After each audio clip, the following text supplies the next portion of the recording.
Welcome to our monthly set of conversations, Diplomat Diaries, and this month we are very fortunate and privileged to have with us Ambassador Josel F. Ignacio, Ambassador of the Philippines to India. We know that, of course, there is a lot happening in the Indo-Pacific, in and around Philippines, in and around India.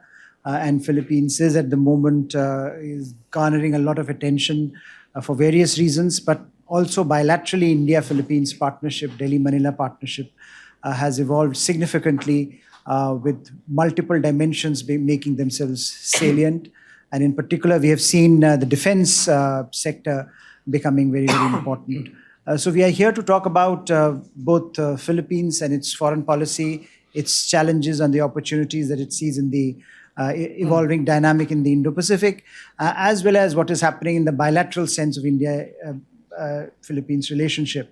And none other than, I think, the ambassador to have with us here this afternoon to give us a sense of his government's priorities broadly, and also his priorities as his nation's ambassador here in India, trying to both take the relationship with India forward, but also embedding India-Philippines relationship in the wider matrix of the challenges and the opportunities that are emerging in the Indo-Pacific. So, Ambassador, over to you for your initial remarks, and then we will have a moderated Q&A answer session, question and answer session. Thank you and good afternoon. Good afternoon, everyone. Thank you to RF, and thank you, Dr. Harsh. Thank you very much, Vice President of Studies in Foreign Policy, for the kind invitation. It's a great pleasure for me, together with my colleagues, to be here right now this afternoon, and join you and share with you some of our priorities, as was mentioned, and our policies, our thoughts, and our assessment of where Philippines-India relations stand at the moment, and where our views about regional developments. At the outset, I think I'll have to beg your indulgence because I'm a bit under the weather, so I might be. You'll have to excuse me from time to time, no, if I cough a bit and all that. So thank you. We have a short presentation, just to sort of put a context, to this afternoon's discussion.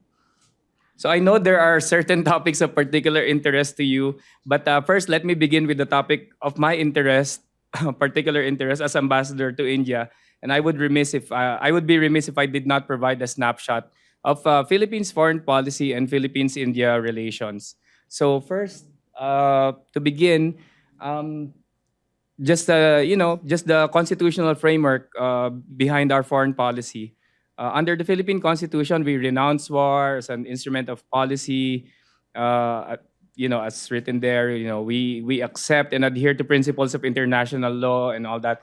But I think the more important thing is Article 2, where we state that we pursue an independent foreign policy in our relations with other states. Our paramount consideration is our sovereignty, territorial integrity, national interest, and right to self-determination. And of course, this sort of provides the parameter within which our diplomacy operates. This means also that very clearly that all our foreign policy decisions and our actions are all based on our national interests, as any nation would. This independent foreign policy, has taken on certain nuances across administrations. Now, as you know, we have a presidential system that changes every 6 years. During the previous administration under President Duterte, the focus was cultivating a diversified set of relationships based on Philippine interests, designed to maximize our autonomy, security, and prosperity. And that would include, as most of you know, that we have, that was a time when we, reached out in very good faith to our close neighbor, an important partner, certainly, the People's Republic of China. During the Aquino administration, the focus was, we called it a principled and independent foreign policy. It was during this time that we gave emphasis to, rule of law, And that this was the time when we really resorted to international law to shore up our interests, especially in areas where there are disputes. And now under President Marcos, this independent foreign policy has taken on the complexion of always looking for ways to collaborate and cooperate with other partners towards the end goal of mutually beneficial outcomes. Um, Across administrations, a general language that we use also is that the Philippines has this fundamental position of being a friend to all and an enemy to none. Since the 1990s, as foreign ministry people, our foreign policy has been anchored on three very important pillars. First, the preservation and enhancement of our national security. Second, preservation and enhancement of national security. Secondly, promotion and attainment of economic security. Third, like India, we give importance to our diaspora. So it's the protection of the rights and promotion of the welfare and interests of Filipinos overseas. These are tenets that were first articulated during the 1990s, and these have been the constants of our foreign policy up until now. And now I go to very briefly to Philippines-India relations. The outline you saw a bit earlier. We established diplomatic relations 16 November 1949. So this year is our 75th anniversary, no, diplomatic anniversary. India has always been very important to the Philippines. I'm actually very fortunate to be part of a line of distinguished ambassadors, and I hope to very much to live up to their name. The first ambassador of the Philippines to India was Mr. Narciso G. Ramos, who is the father not only of our former President Fidel Ramos, but also founding father of ASEAN. So that shows you, he became foreign secretary as well. So it shows you the importance that we give to India just because, even in the choice of our envoys here. For the first 50 to 60 years of our relationship, no, we are now on the 75th years, I would say that ties, and we'd always say that our bilateral ties with India have proceeded very cordially. But sometimes in diplomatic circles, when you say cordially, it means uneventful. And in a way, there's some truth to that. I was with an Indian government interlocutor early in my term, and he described the relationship, decades ago to be a bit somnolent, no? A bit on the sleepy side, nothing much going on. But nevertheless, there were achievements because ties prospered anyhow on the back of many affinities. So first, what are these affinities? India and the Philippines are both democratic, constitutional Asian republics with large populations. Both are very diverse, multicultural societies, bound by strong national identities. We are freedom-loving peoples who have, won our freedom, from colonial rule. We are both fast-growing economies, no, in our region and in the world, beating even economic headwinds. India is now fifth largest. The Philippines, for its part, has been, for the past decade or so, one of the fastest growing economies in Asia and even in ASEAN. But we are here today because we are at the cusp of an important time in our relations. No, the anniversary is significant not just because it's a very precise number, 75, but because there is a remarkable newfound vigor in the relationship. This rejuvenation, there's some sort of consensus that this began to take shape about a decade ago. So coinciding mostly with the term of Prime Minister Modi, and it became much more pronounced over the past 5 years, especially. And now we firmly believe that we stand at the cusp of a new, more strategic phase in our cooperation. So we are intensifying engagements across all spheres, no, name it, political, economic, trade, cultural, and as you know, and of interest to many of you, even in defense. We are also prying open new frontiers of cooperation, of fintech, space, health, maritime security. Again, another area of interest to many of you. We are increasingly in lockstep in promoting regional and international peace, consistent with a rules-based international order. Very quickly, we've had a tradition of high-level visits, that highlight the closeness between the two the older President Marcos in 1976, Fidel Ramos in 97, President Gloria Arroyo in 2007, President Duterte in 2018. And then on the other way, Prime Minister Indira Gandhi went to the Philippines in 81. PM Modi G went to attend the ASEAN meeting in 2017. And President Ramnath Kovind visited the Philippines on the occasion of the 70th anniversary, and I was glad to have been part of that preparation in November 2019 when he inaugurated the bust of Mahatma Gandhi in Manila.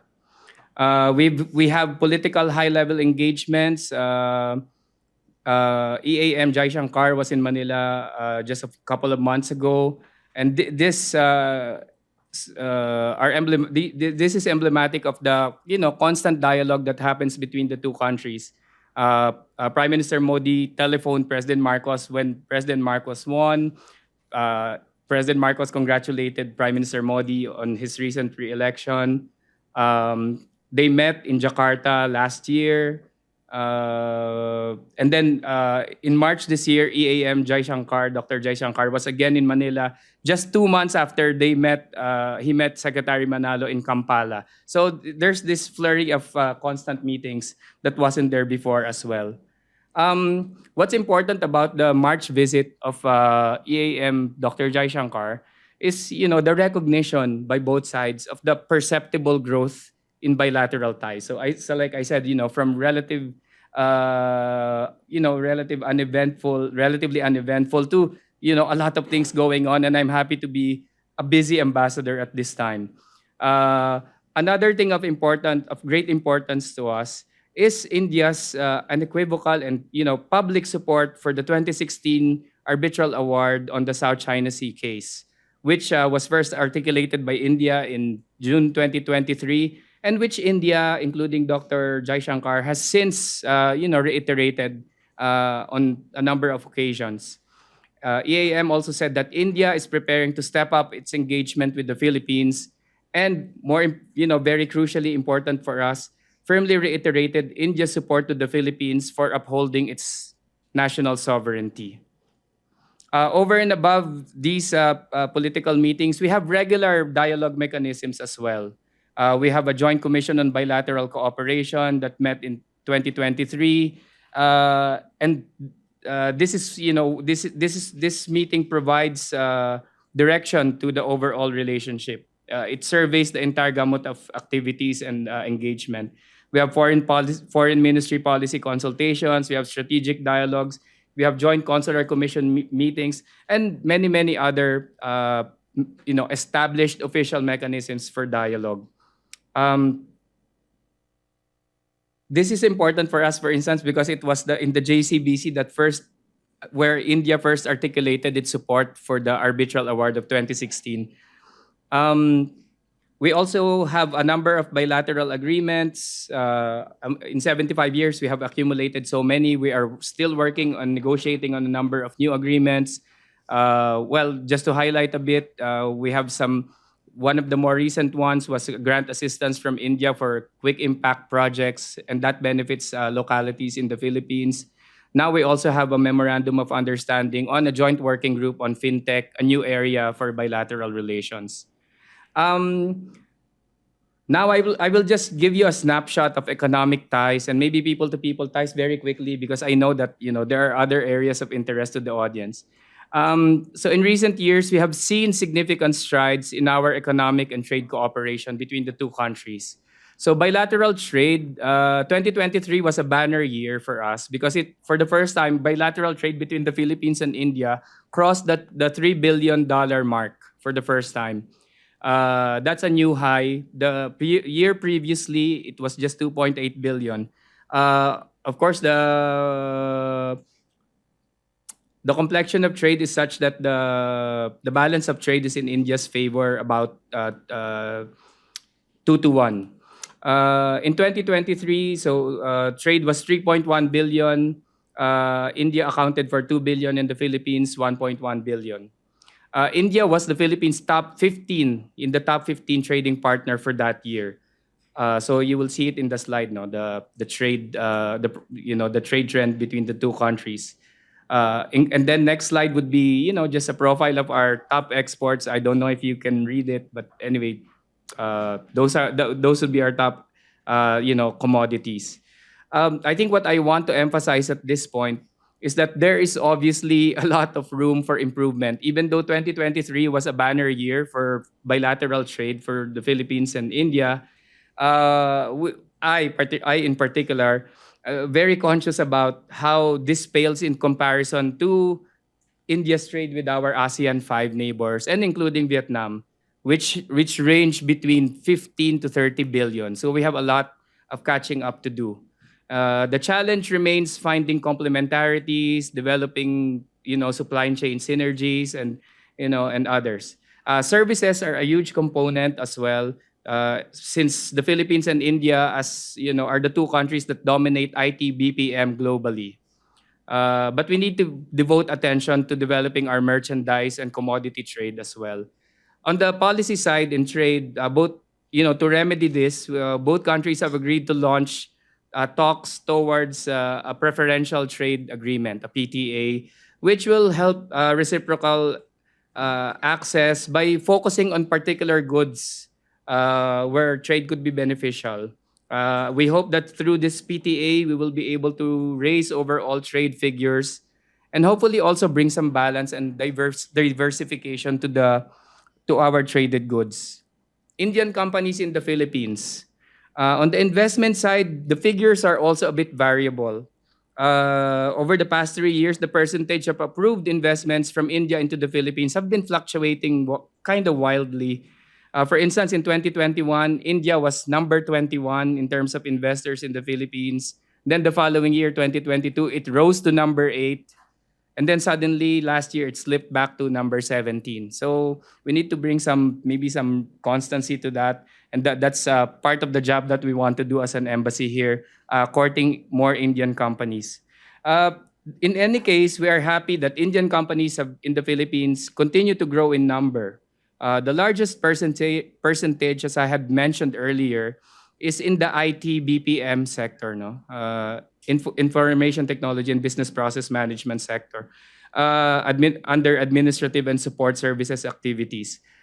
These include companies like Tata Consultancy, L&T, Infotech, Innodata. By the way, I should mention that my very first job after graduation was Innodata.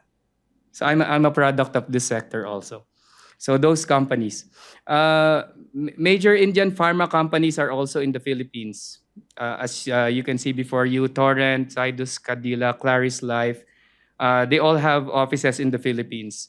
There's also infrastructure. GMR is a big player in Philippine infrastructure. It has renovated a number of airports anyway, and continues to participate in infrastructure contract tenders.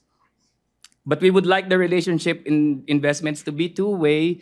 And I'm happy that over the past 5 months that I've been here, I've been welcoming a number of Philippine companies also who are looking into investing in the in the Indian market, whether via trade or bringing their products in or franchising, and even investments. So there's that nascent growth in the FDI field as well. A notable in terms of our economic engagement is commercial rice shipment. The Philippines is the world's top consumer and importer of rice, and India is one of the largest, if not the largest, exporter of rice. And there's this sort of complementarity to that. So in April, the first rice shipment to the Philippines, after a gap of about 15 or so years, happened out of West Bengal, and I was there to send that shipment out. This modest shipment is part of the quantity allocated by India under its export ban exemption for a number of countries, under which the Philippines got the highest exemption. So we were allocated 295,000 metric tons of non-basmati rice. So we are availing ourselves of that right now. On the cultural and people-to-people field, that without a doubt is the beating heart and foundation of this relationship, dating back to over 1,000 years. We are proud of our community of Filipinos here in India who have made India their second home. The vast majority of them are married to Indian nationals, but we also have professionals, we have chefs and uh, people in think tanks and all that. But in the Philippines, we also welcome and treat with great hospitality the several thousands of Indians who are in the Philippines, whether for tourism, family reunion. A number of them are also married there, and especially industries, IT, BPM, and especially education. There's a huge population of Indian students taking up medicine, aviation in the Philippines. Um, our large diasporas abroad, incidentally, India and the Philippines, also contribute to this relationship. Filipinos and Indians meet and make friends abroad and even foster romantic relationships. Many of them get married after meeting, somewhere else as members of their respective diaspora, especially in the Middle East. Education is a driver, as I already mentioned. Philippines is a preferred overseas educational destination for Indians, especially in the medical sciences and aviation. Um, on tourism, there's work to be done. Over the past 5 years, the number has been increasing. Before COVID, we were receiving about 130,000 Indian tourists on average. And then after COVID, we are slowly recovering that, but we have a lot of work to do. Last year, we had 70,286 Indian visitors, a significant increase from 50,000 the year before that. And so on the consular side, our embassy is working very hard as well to make it easier for Indians to travel to the Philippines. We recently introduced the Philippine electronic visa for Indians. Right now, it's in beta test because we're just fine tuning the system. But very very soon we will be launching it fully, and it will become more much more easier for each of you to get yourselves a Philippine visa. Um, we are on beta test, but those visas are valid. The first Indian traveler to use the e-visa entering the Philippines was a businesswoman who entered on April 13, my birthday. So that was their birthday gift to me. And then we will expand this to our missions across India. That means in New Delhi, in Kolkata, in Chennai, and Mumbai. And then you just apply, wherever your residence is nearest. Um, we have an air services agreement dating back to September 2021. And right now we are in the thick of work to restore air connectivity. I think in ASEAN, only a few countries, if I'm not mistaken, Laos, Brunei, and the Philippines don't have direct flight connections with India. And I heard that Brunei might start soon. And we are working very hard. And there's a light at the end of the tunnel. We see the very great possibility of a direct Delhi Manila flight for starters towards the third quarter or sometime the end of the year, and we hope to build on that in the coming years. So that's good for us diplomats as well. And now we go to an area of interest to you: defense. Defense cooperation is perhaps one of the most visible areas, seeing a renaissance and catching widespread interest, on both sides. Just for a legal basis, the cooperation is underpinned by an MOU on defense cooperation signed in 2006.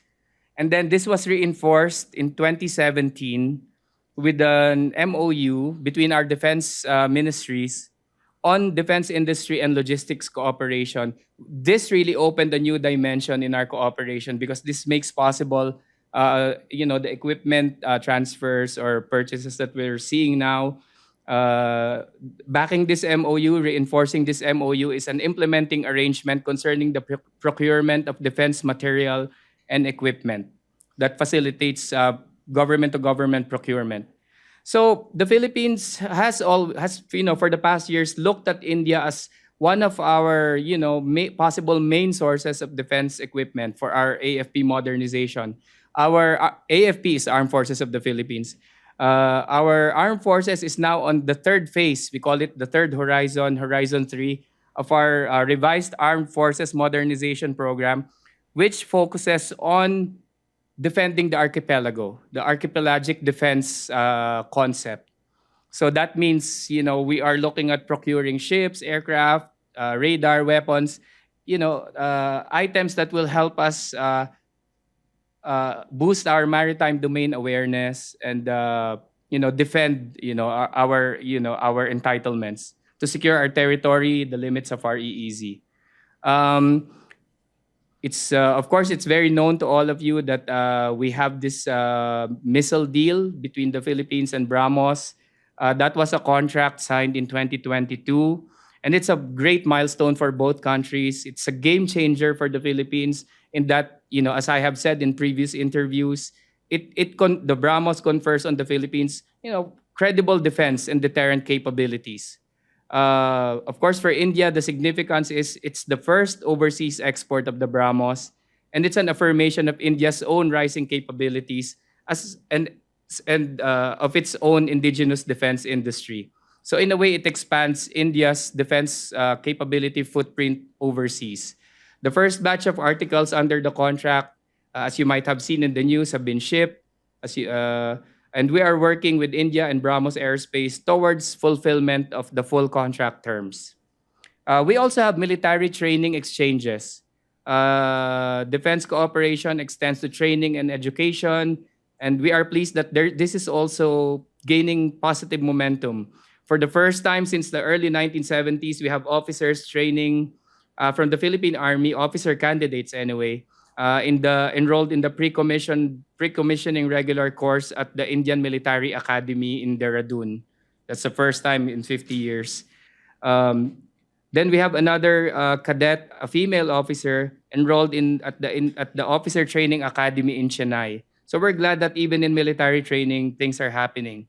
Certainly, an area that's of importance to both countries is our cooperation, maritime cooperation. Our cooperation in the maritime domain is seeing a flurry of new activity, ranging from joint exercises and trainings to port calls and dialogues. Underpinning this intensification also are agreements. No, our Coast Guards have an MOU on enhanced maritime cooperation. We recently signed the SOP on sharing of white shipping information. That's building on the MOU on white shipping information, the agreement on white shipping information. This facilitates information exchange on merchant shipping traffic, which ultimately contributes to maritime safety and security in the region. On maritime port calls and exercises, these foster and bolster our dialogue, information sharing, operational understanding, and interoperability. So in December 2023, Philippines and India, we held the Maritime Partnership Exercise, MPX. Last month, INS Delhi, INS Shakti, INS Kiltan were in Manila as part of the Indian Navy's operational deployment to the SCS, to the South China Sea. And that visit included a maritime partnership exercise at sea that included and covered the entire gamut of tactical and seamanship exercises and culminated with the ceremonial steam pass. Of course, this maritime cooperation extends beyond the bilateral and also and into the regional. Naval cooperation takes place also within the context of ASEAN. And in May 2023, there were the inaugural ASEAN-India maritime exercises that were held as well. No, so it's a representation of ASEAN and India's collective desire to upgrade collective maritime capabilities, contributing to regional safety and security. As ambassador, it is my intent to help foster these engagements. And maybe you have seen it.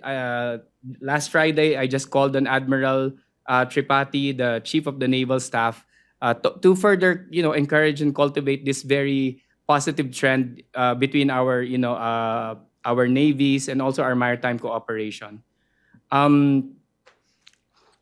India and the Philippines, we are close partners also within the context of ASEAN. The Philippines, as an ASEAN founding member, we accord great importance to ASEAN centrality, and we are more than pleased that India has been an ardent supporter of and participant in ASEAN-led mechanisms, not just as a dialogue partner, but now as a strategic partner of ASEAN.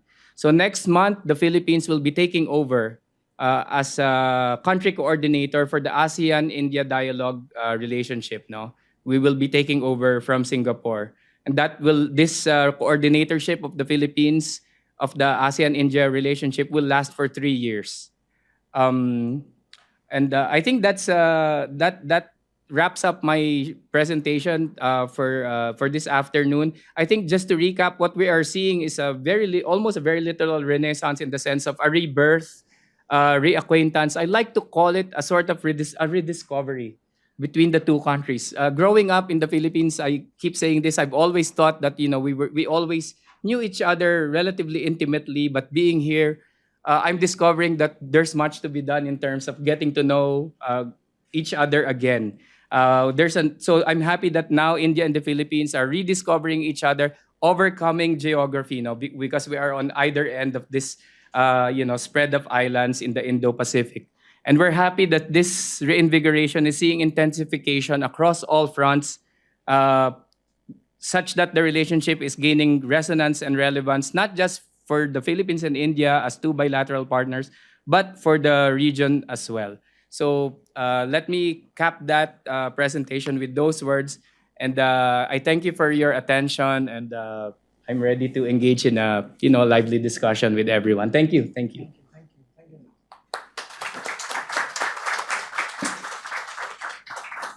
Thank you very much, Ambassador, for a very, I think, for an outline that covered India-Philippines relationship in quite great detail. I think it would have benefited a lot of us to learn about the things that are happening, and also contextualizing this. When you began, you contextualized this India-Philippines relationship in the context of what perhaps Philippines feels about its foreign policy principles, and how embedded those principles are not only in this engagement but also in wider Philippines foreign policy.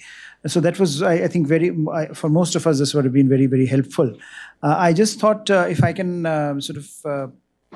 get you to talk a bit more on certain aspects that I have in mind before opening this up for the questions, comments, observations that people may have. I'm sure it's a packed house on a Monday afternoon, so you can see the level of interest in the Philippines and in the relationship.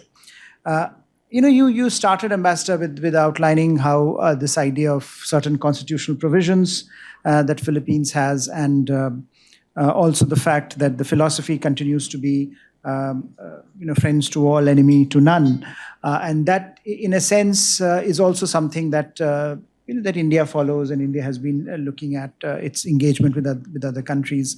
Most recently, when G20 happened, the idea of Vasudhaiv Kutumbakam, the world is one family, and getting everyone on board on global governance issues. But I just wanted to ask you about an operational situation that I think a lot of the countries increasingly are facing. That there is a great power reality that is now emerging. Great power contestation, fragmentation is becoming more realistic than we had imagined. Previously, it was more theoretical, but now it is becoming more operational on a day-to-day basis. Choices are being made, and especially the space to maneuver for countries like Philippines, like India, that is getting restricted in this era of polarization. When you look at it from your perspective, how do you see Philippines managing this transition? What are the principles that underpin your attempt to negotiate this divide between two big players, two big blocs, increasingly shaping the world around us? And how do states like Philippines and even India, how do they approach this question? Of course, you won't answer the India part, but for Philippines, how do you see this fragmentation becoming a reality, and how are you engaging with this question? Thank you very much, Harsh. The Philippines, we are a member. We are a treaty ally of the United States, but at the same time, we are a member of the non-aligned movement. We acknowledge the multipolarity of the world, and indeed, there is this great power rivalry that sort of uh, mm, moderates, the room within which states can, can act. Um, I think what we want to emphasize as the Philippines is, amidst this great power rivalry, especially in the area of the Pacific, is that the Philippines always acts, as I have mentioned earlier, always acts based on its own interest. We are not, as as the other party would say, a pawn of the U.S. We as an independent country, act on our own policy calculus, our own national interest. We defend our own territory. We are impelled to act, not because we are influenced to, but because we see the need to protect our own sovereignty and territory. In other words, we have agency for our actions, and I think that's the most important message that we want to keep pounding at this time.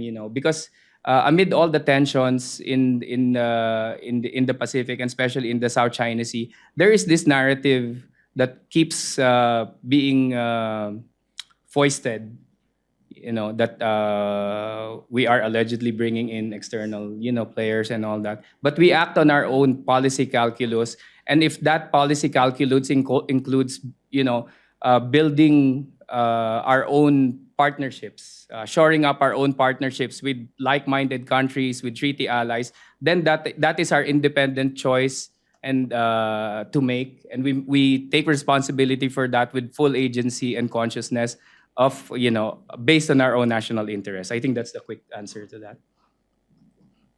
And if we take this conversation a bit forward, I think we know a lot is being written in the media about how Philippines is defending itself in the maritime space and the activities that are going on there. But I think little is known about the economic dimension of the thinking, in the sense that we have seen, for example, in recent years, this conversation beginning to happen about how do you ensure that you are not overly dependent on one single country economically.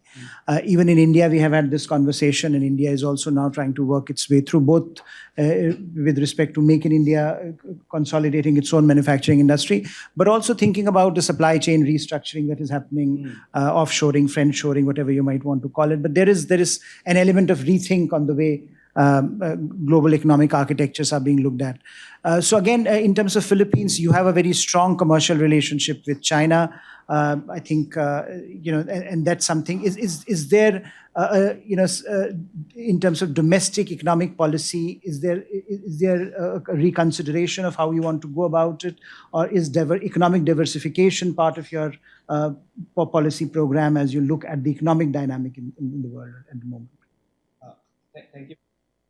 Well, as with many countries, no, and I think even with India, China accounts for a large part, of trade, and most of us have huge deficits vis-a-vis China. For the Philippines, China is, I think, our number 3 largest export market. Certainly, our number 1 trading partner, for several years running. And we see that continuing. I think amidst all the tensions that's happening, what we have always emphasized with vis-a-vis China is that, and this is a phrase that we have been using, is that the disputes are not the sum total of the relationship, and we have tried in good faith to develop economic links with China, whether it be trade or investment, infrastructure funding. We are part of we subscribe to the Belt and Road Initiative. So there's that good faith and that hope on the part of the Philippines that despite these difficulties, the other aspects of relations will move forward vigorously. We have not lost faith in that. We hope that will not be affected. But in any case, as with any country right now, especially post-COVID, we have seen the vulnerability of supply chains and all that, and so there's a need for everyone to de-risk and to diversify. And the Philippines is doing its part to also look into that. I think that's part of the reason why with India we are cultivating trade relationship. As I mentioned earlier, we want the PTA with India, with Europe. We have similar negotiations, and then part of our, for instance, part of our invigorated relationship, like trilateral with the U.S. and Japan. There's also a very strong economic component to that. For instance, as you know, President Marcos met with Prime Minister Kishida and President Biden just a few months ago. And part of the outcomes of that, for instance, is to develop an economic corridor in the Philippines, by which we would, the hope is that the Philippines would be able to develop its capability in high-tech industries in order to become more independent and to become, to coordinate investments on high-impact infrastructure projects to develop the country. There are various ways, by which we are attacking this problem now. You raised this point about ASEAN centrality, and of course India also continues to look at Indo-Pacific through the logic of ASEAN centrality, and ASEAN centrality is almost embedded as one of the foremost principles of India's Indo-Pacific policy. But I wanted to ask you something which I think many who look at ASEAN from the outside are often puzzled by, is this question of, when it comes to South China Sea, when it comes to the challenges in South China Sea, we have almost, for an outside observer, it seems that ASEAN has been quite ineffective in providing some kind of a resolution or even some kind of a mechanism to resolve this problem. In fact, what is often seen is that individual countries are struggling on their own or seem to be struggling on their own. Now, is this a fair assessment to make? Or is it that ASEAN also, under the weight of changing balance of power, under the weight of changing nature of global politics, is also becoming, it's becoming a bit more difficult for ASEAN also to project the kind of efficacy that it once showed during its heydays? I mean, what would be your assessment as a member of ASEAN and also someone that is involved on the day-to-day basis in the dealings and in the policies that are framed by it? Thank you. I think as Philippines, our faith in ASEAN is undiminished. We as founding members, especially, we have to emphasize that ASEAN plays a very important role in the cultivation, in the evolution of the regional security architecture. In fact, over the past decades, ASEAN has been instrumental in sort of facilitating solutions and dialogue to difficult problems that have faced the region. For instance, the ARF and the East Asia Summit. These are mechanisms that have proven to be effective in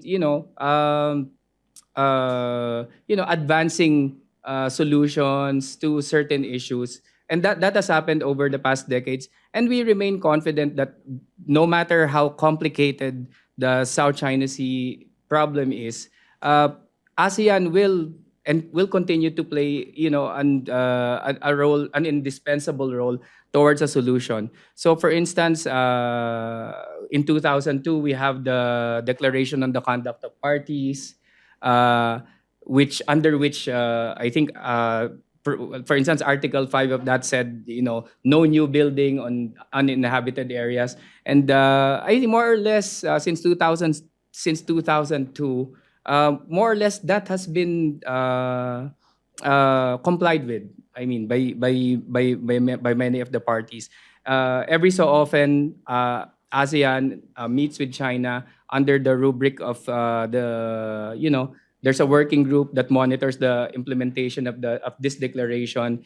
There's also within ASEAN negotiations on the code of conduct. So I mean, there's an ongoing attempt, to be a positive force in addressing this issue. And in that sense, we have not lost faith. Before I open this up for the audience's questions, comments, and observations, I just thought it would be interesting if you can reflect a bit on the recent emergence of the Squad as a corollary to the Quad that is on the other side. Is there a possibility, because we live in the age of minilaterals, there are a lot of minilaterals around, do we see the possibility of Quad and Squad perhaps working together and collaborating more on issues of common interest? The Squad. Squad and Quad, yes. Squad and Quad. Okay. Yeah. Thank you. Very, very interesting. We see no. The Squad and Quad are complementary. In our view, there are subtle differences. They pursue different objectives. They sort of use different levers of national power.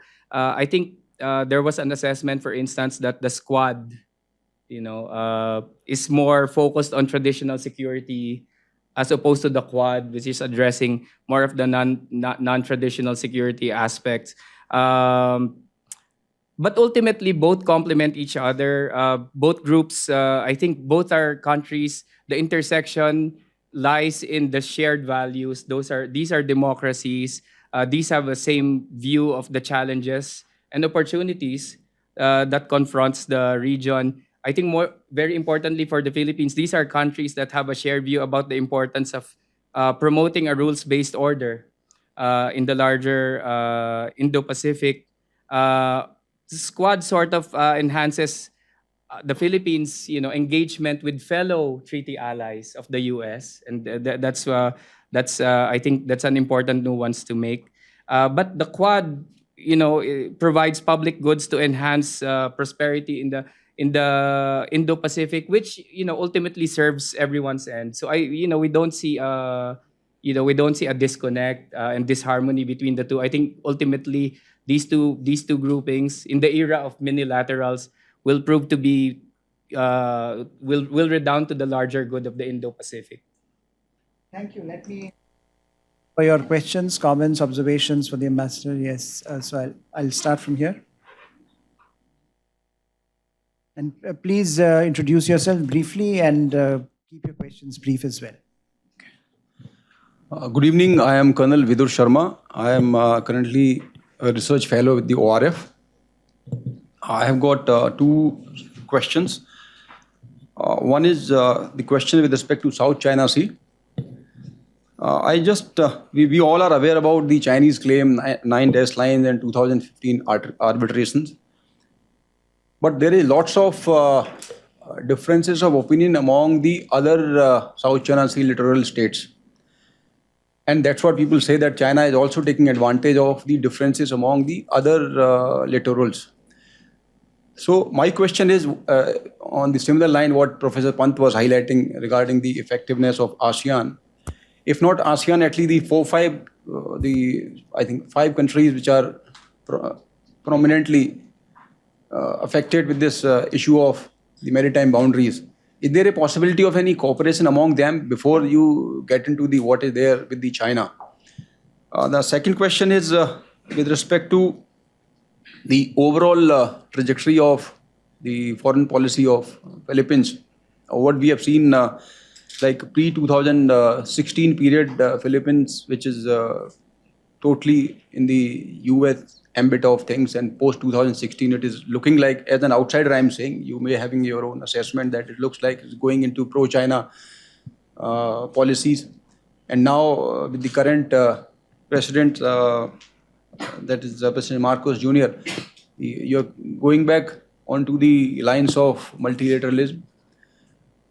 Invariably in most of the countries, the foreign policy is something like there are bipartisan agreement on the general direction of the policy. So is there a possibility that in the change of regime in Philippines, we may see the repeat of 2016? Or there is a bipartisan or the all-party consensus in Philippines now? What is going to be your the future directions? Thank you. seeing that the ASEAN is getting very, very competitive, It is not the same, as it was before, with Vietnam coming into Indonesia. I mean, the Singapore is getting very, very investor friendly as such. So how Philippines is going to fit in? And even we are seeing that South Korea, there are partnerships with South Korea also, So we are going to be seeing a lot more of, economic boost, as far as this region is considered, and it is considered one of the most, from the economic point of view, one of the most, growth-oriented sector. So how do you see the Philippines going forward as far as supply chains are concerned, artificial intelligence is concerned, and technology is concerned? Because, for it to come into that fold, it will have to, raise its somewhat, some kind of, what you call innovations, etc. And, or will it be depending on Australia, US for its, military partnership, because it is also facing conflict in South China Sea due to China. So can you elaborate on that? Thanks very much. Excellency, Dinako Peri, I'm a journalist with the Hindu newspaper. Two short questions. You gave an overview of the defense cooperation and BrahMos, yes. So what next? You talked about India being a major partner in your modernization. So what are the specific areas you're looking at, towards India, and what can be done on that front? And second, on the ongoing situation in South China Sea, what's unfolding on a daily basis? What is the conversation with Indian government? Are you updating India? What is the conversation going on? If you can give a brief overview. Thank you. Good afternoon, sir. I'm Shripati. I'm a research fellow with the Indian Council for World Affairs. Two quick questions. One is taking off from what the Colonel said, that there are other disputants to the South China Sea dispute. Do you think that it is possible that the non-Chinese claimants to the South China Sea can resolve or come up into a framework arrangement to the South China Sea dispute and then make it a fait accompli for the Chinese to accept? Second question is on the much larger maritime security. When we're talking about by and large on issues of traditional or conventional issues. But if one actually looks at data, India and Philippines happen to be one of the largest seamen contributing countries. So do you think that at a diaspora level, that the two countries should really look at looking at the welfare of the seamen? Because most of these seamen operate in non-domicile vessels. They operate for foreign companies, and we operate in all 7 seas of the ocean. Thank you. We'll come back for the next round. Okay. Thank you. I hope I was able to take down the questions accurately. Sorry, what was the first question on the SCS, on the 9-dash line? Saying is the cooperation among the first question on the 9-dash line. Yeah, the first question is basically, is there a possibility of cooperation among the South China Sea littorals? The littorals, the claimant Less states. China, what he's saying. So that you come on your maritime boundary first and then we talk with the China. Both of us have asked the same question. Okay. Thank you. Well, I think what I have to emphasize is on the I remember you mentioned the arbitral ruling of 2016 and differing opinions about it. But I think what should be emphasized is that regardless of differing opinions of littorals and even one of the parties to the case, under the UNCLOS, the ruling is final and binding. So it's not dependent on whether the other country agrees or not. The ruling is final and binding, and certainly it's binding on China as well. I think that's the first answer. With regard to dialogue with the to the five to the claimants, among the claimant states themselves, each of these countries, including the Philippines, we have our own bilateral dialogues going on, and I am sure that in these dialogues, this topic, the South China Sea, and how we can move forward, and even with competing claims, how to resolve this properly. There are consultations along these lines, but I cannot comment as to whether these five littorals are consulting among themselves towards a unified front as of now. That's the quick answer there. On whether on the possible change of direction of in case there's a next administration in the Philippines, we are a presidential system, single term. Our presidents have a term of 6 years. And we are, we consider the president the architect of our foreign policy, and we fall in line, whatever the duly elected president, articulates as his foreign policy, and whatever that may be. So I think that's that's the only answer that I can give to that question right now. Um, on the economic front, what the Philippines is doing to shore up supply chains, pursue AI. We have our own. We although I mentioned earlier about the trilateral with Japan and the U.S. Helping support our capabilities in semiconductors, electronics, and AI. This is just one aspect of a larger national project, and that our sense of agency with respect to our plans and actions extends to the economic field, which means to say that even in the economic field, AI, IT, we have our own we actually have our own roadmaps and development plans that we pursue assiduously on our own to build our own self-capability in AI and IT and to move up the value chain. We have a big semiconductor industry, for instance, and this constitutes a large chunk of Philippine exports abroad. But we want to bring this up higher on the value chain. We don't want to be limited to assembly or storage or packaging. We want to be there in the higher value chain of this segment. And in fact, as ambassador, I was thinking of what inroads we can make with India's own independent policy to make its own chips and all that. Looking for room, to take advantage of complementarities in the meantime. So that's part of that. On the question on BrahMos, what's next?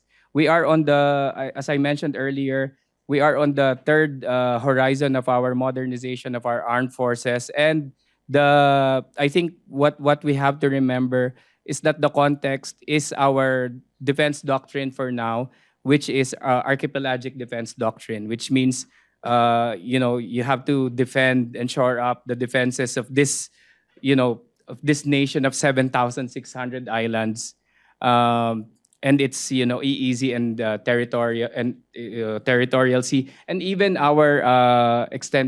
our continental shelf. So what's important for us right now is building maritime domain awareness. And so it's not all weaponry. It's also about systems that would help us detect and interdict and track activity in our borders and respond accordingly as our domestic law and as our entitlements according to international law allow us to do. On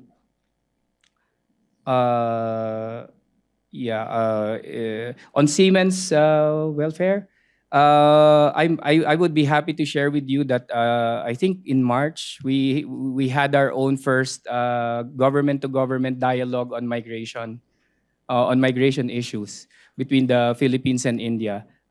We had our consular consultations, and back to back with that, we held our first dialogue at I think Vice Minister level on migration issues with full awareness that both India and the Philippines have huge diasporas, and a large chunk of this diaspora are very able, skillful seamen manning boats who put themselves actually in areas of great danger, particularly in the Arabian Sea and the Gulf of Aden and all that. And so in my meeting with Admiral Tripathi, I didn't fail to thank the Indian government for patrolling that area, for showing, for living up to its first responder role, and actually coming to the rescue of a number of ships now, many of which include Filipinos, and actually airlifting, I think, several Filipinos who were injured in some Houthi attacks.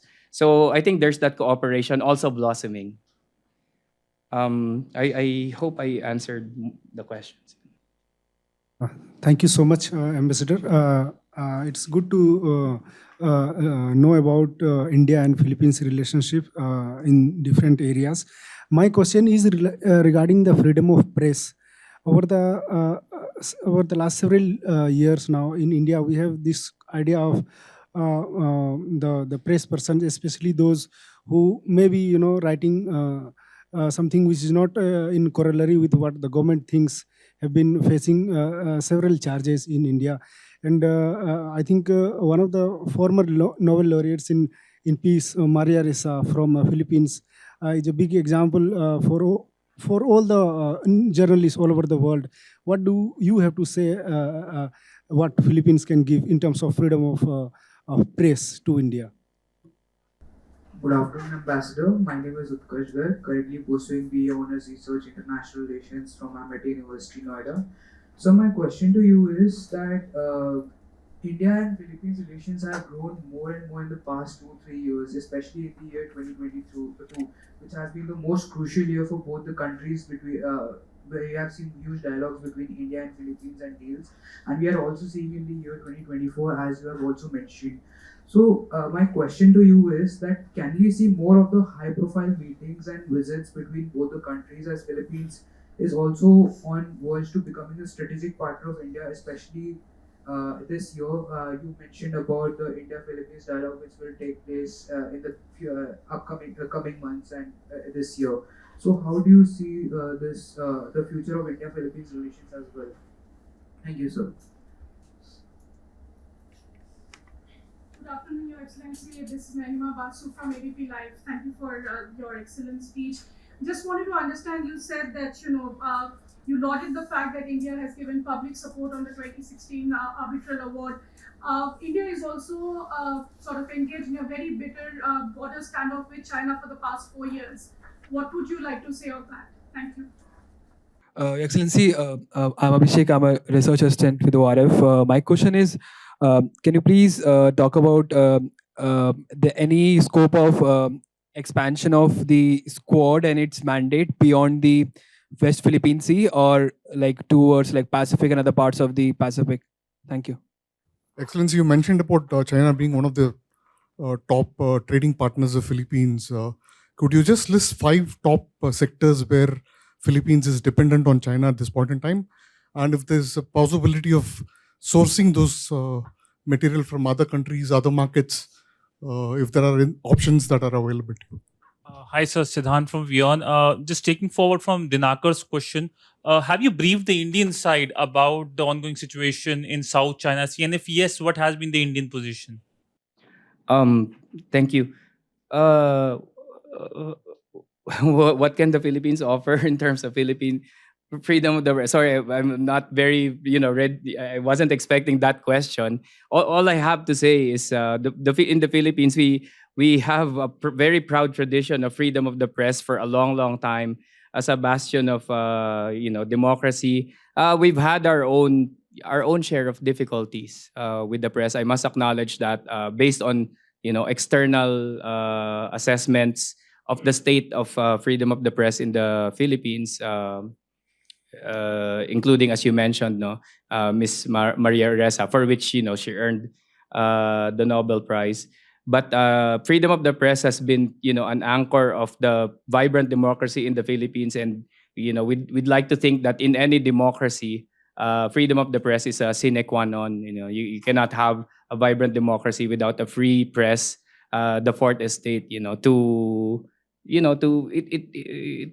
bring some sort of check and balance and bring the truth out there, and make for legitimate, high quality conversation, with regard to issue. I would not, of course, as ambassador, I would not comment on another country's internal affairs, and will speak only for the Philippines. On India, Philippines, where we see the political engagement going, yes, we see more high-level dialogues. In fact, we're hard at work now to continue, to sustain this series of dialogues that we've been having, because these dialogue mechanisms are happen on schedule, and we want to make sure that they happen on schedule, and we have a couple of these high-level dialogues scheduled this year. So we are in close consultations with MEA about making these happen. This year is the 75th anniversary of the relationship, as I said. So we also look forward to realizing some high-level visit, from either side this year, the same way that then President Kovind, honored the 70th anniversary in 2019. Strategic partnership, we are very hopeful about moving something forward, because in any case, I think de facto we are seeing an increasingly strategic complexion to the relationship. It's not some loose patchwork of different initiatives. Now we see the relationship sort of these various activities and various initiatives coalescing towards a common purpose, whether it be rule of law or shared prosperity, or a shared stable Indo-Pacific. So there's that increasingly strategic complexion to the relationship that we hope to cultivate this year. India. On India's border, situation with China. I think as Philippines, we are, and as with any other country, we are closely following the developments there. The military level, for instance, the military level talks, to de-escalate or for withdrawals in certain parts. These in the end, whether in our part of the world or your part of the world, observing what happens offers valuable lessons for either country as to how whether to de-escalate, or to resolve disputes. I think the ultimate goal is of any country is to resolve any dispute in a peaceful way, in a way that's in accordance with law. And I think both countries are watching each other's own, difficulties in the territorial sphere, to draw lessons from them. And certainly, this also forms part of our own exchanges of views, with the Indian government, to try to learn about lessons and, see how we can all profit from them towards our common goals. Expansion of the Quad, I really cannot comment on that, because this is really Squad. Sorry, expansion of the Squad. This is led for now.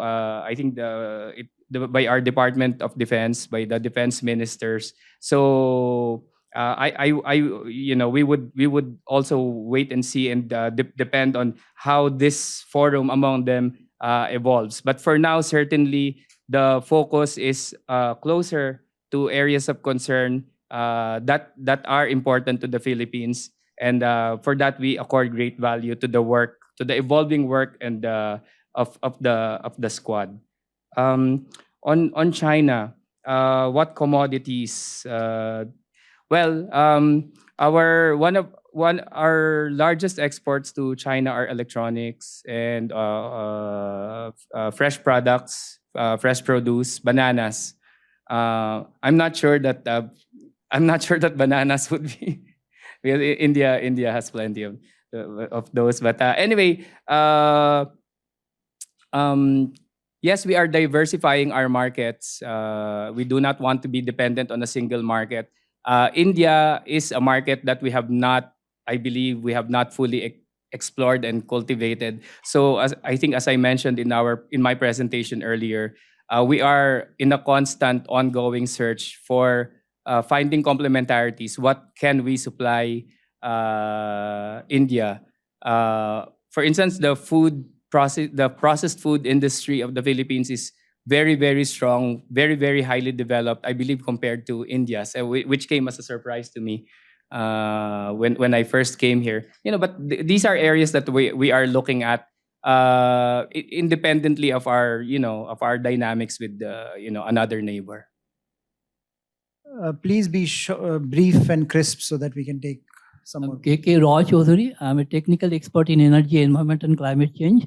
Your Excellency, Philippines is known to be extremely prone to in Southeast Asia, prone to cyclonic cyclonic calamities, then also the climate change, also to climate change by way of sea level rise, etc. So how, and also to address such challenges, well known are all countries are facing, these developing countries are facing constraints of finance, and also knowledge constraints are there. So what about your country? How you are prioritizing to address the adaptation issue, and also putting forward to the United Nations Forum for such issues, and extract from the climate finance fund, etc. Hey, thanks for the chance. My name is Adhyat Verma, and I'm an independent journalist and a documentarian. My question is to the ambassador about the recent incident that has taken place in the South China Sea with China. Now that Philippines has asked to invoke the USA Security Treaty, do you think that USA will take it forward with the intrusion of Chinese aggression in your exclusive economic zone? And how does Philippines look forward to tackle such incidents in the future? Will it be like what Indian Army did to China in Galwan Valley? Maybe better equip your coast guards to counter China with defense tools? Or how do you look forward to it in a wholesome manner? Kindly repeat it. It's Sure. So my question is that the recent incident that has come to light in the South China Sea, with Chinese coast guards having aggression shown to the Philippines coast guards regarding the intrusion of exclusive economic zone and the coast boat that was appelling to the Philippines coast guard.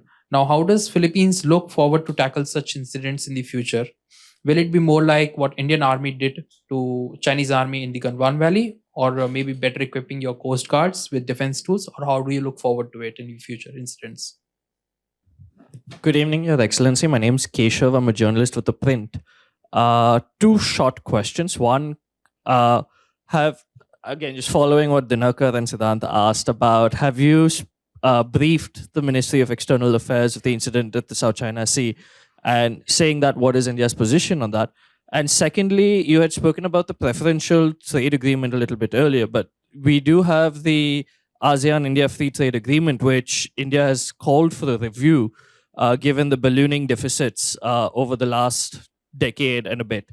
So in that essence, what is the movement with regards to reviewing this treaty, and where does the Philippines stand with that?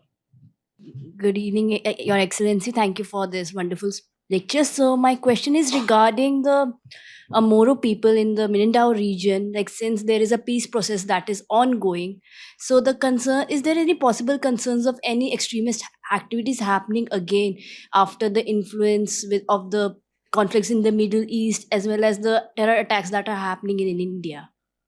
Yeah, thank you. Climate change. Philippines is, you are correct. Philippines is one of the most vulnerable countries when it comes to climate change matters. Well, in fact, disasters in general, climate related or not. So we seem to have gotten them all. We hit the jackpot. But anyway, the focus of the Philippines is on DRR, on disaster resilience and readiness. So I think we do not want it to be, we do not want our actions, our responses to be, we don't want to be caught off guard, is what I'm saying. There's an emphasis now on preparedness and readiness and making communities ready and resilient. And that's not just rhetoric. That's matched by policies. That's matched by we have created, for instance, a DRR system that cascades all the way down to the lowest administrative level, and that has helped spare our communities from climate change effects, whether it be extreme weather events or creeping flooding or high tide and all that. So there's an emphasis on DRR. In the Philippines has been a very active player in the COP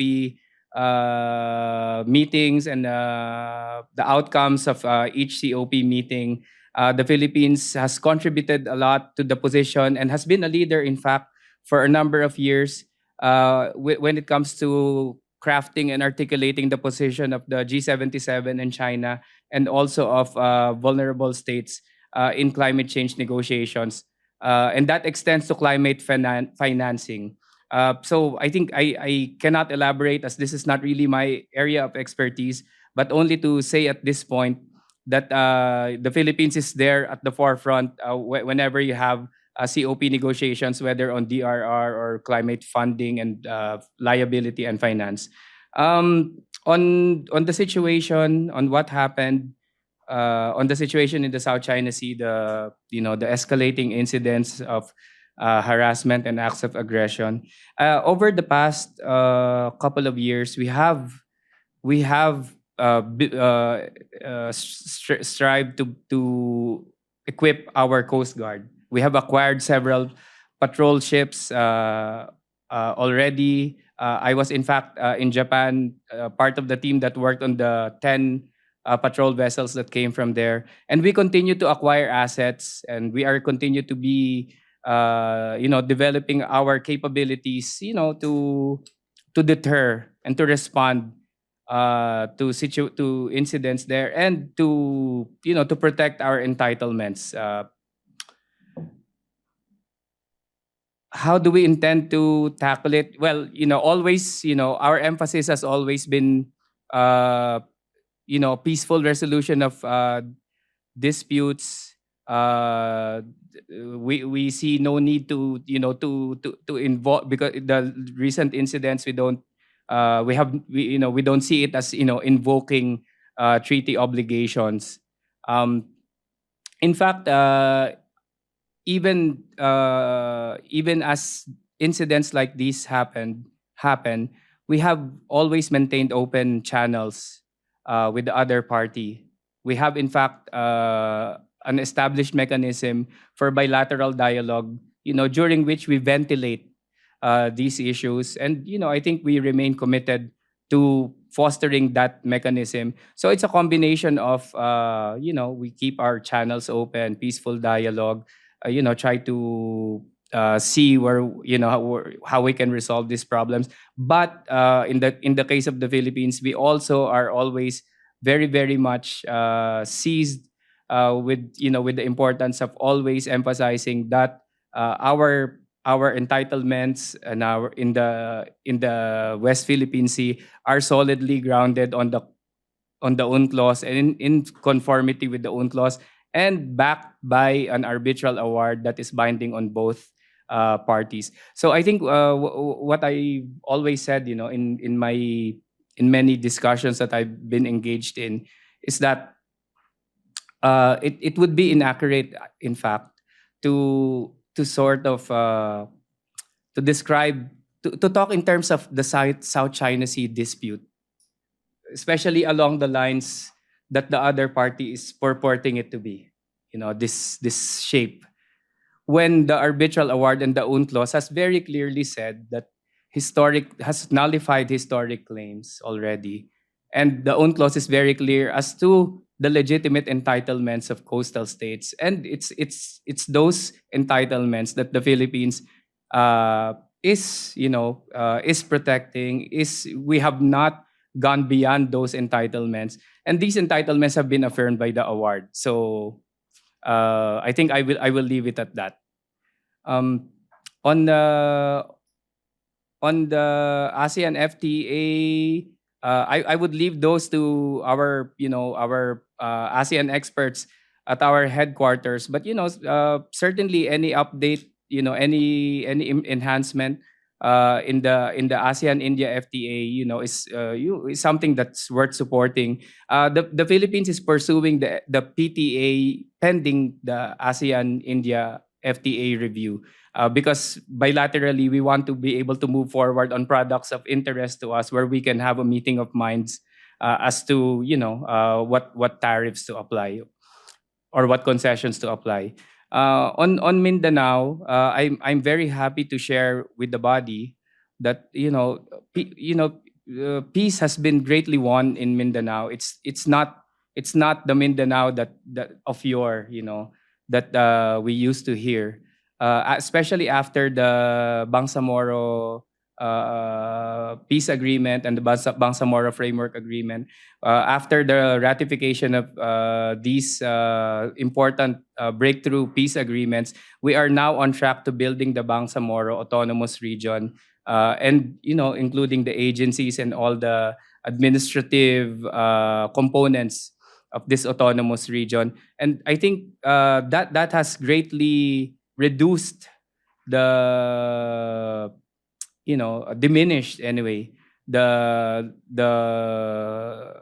security problems that used to be associated with the area. Those do no longer exist to the extent that they used to. Many have laid arms and are now productive members of society, and the people in the region are beginning to have seen in fact the dividends of this peace, and they are invested in it and would want to cultivate it further. We do not see developments elsewhere in the world, in the Middle East, derailing this process.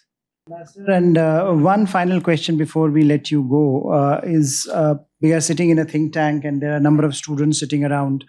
I think one of the things that you touched upon was people-to-people ties. I think we need perhaps to do much more on people-to-people, student-level engagement, academic engagements than we have done so far. There is a vacuum here in terms of knowing about Philippines, and I'm sure there is a vacuum in Philippines when it comes to contemporary India. Both the societies, both the countries are changing very rapidly. And I think unless we have the exchange of youth, for example, on a scale that perhaps does justice to our demographic dividend and to yours, I think a lot of these conversations would also fizzle out. So I just wanted to ask you as to if there are any plans in the offing to improve that aspect, which we have seen, for example, more Indian students traveling or being able to go there and study, and more Filipino students coming to India and study. Definitely, Harsh. I think I said at the outset that I was surprised, a bit confounded to see that my assumptions about how we know each other seem to be unfounded now. Maybe older generations, we knew each other, but definitely the younger generations need to know more. Filipinos and Indians, we need to get to know more of each other. I think perceptions or assumptions have not caught up with the realities in both sides. I think we still sort of, for a lot of our people who have not been to each other's countries, we harbor images that are decades old. And we would want to encourage, as you said, travel here. Both travel and enrollment by Filipinos here in India. I have met a lot of universities here with their programs, and we are making a very conscious effort at our embassy to farm out these scholarship invitations because we feel that it's important for Filipinos to get to know India, to come here, get to know the real India, and then spread the word back there. And also travelers, to do the same. On the reverse side, this is why we are giving a lot of importance to support, sustain the trend of Indians studying in the Philippines as well. I want to, for instance, gather as much as to the extent that I can, sort of gather also the alumni, Indian alumni from the Philippines, because we can use them, as a very important base and vehicle, to introduce the Philippines to India. So education is one of them. We are attacking this on the consular side as well, doing the best that we can to make, the consular, the visa process in particular, more convenient, easier for Indians to get to the Philippines. We are working on the aviation front, so to realize direct air connectivity. So all this menu of ideas, ultimately funneling down into what you said, that the younger people need to get to know each other, because I think in the end, it is this new rediscovery between the two peoples that will drive and sustain the kind of reinvigorated relationship that we have now. Conversation and wonderful remarks that you gave us a lot to think about and to take perhaps not only this relationship but also a number of aspects of this relationship which perhaps have not been explored fully. So as the two nations discover each other, rediscover each other, we have in you a great ambassador who perhaps will take that flow to another level. So thank you so much for joining us this afternoon, and thank you all for joining us in this conversation. Thank you, everyone. Dhanyabad.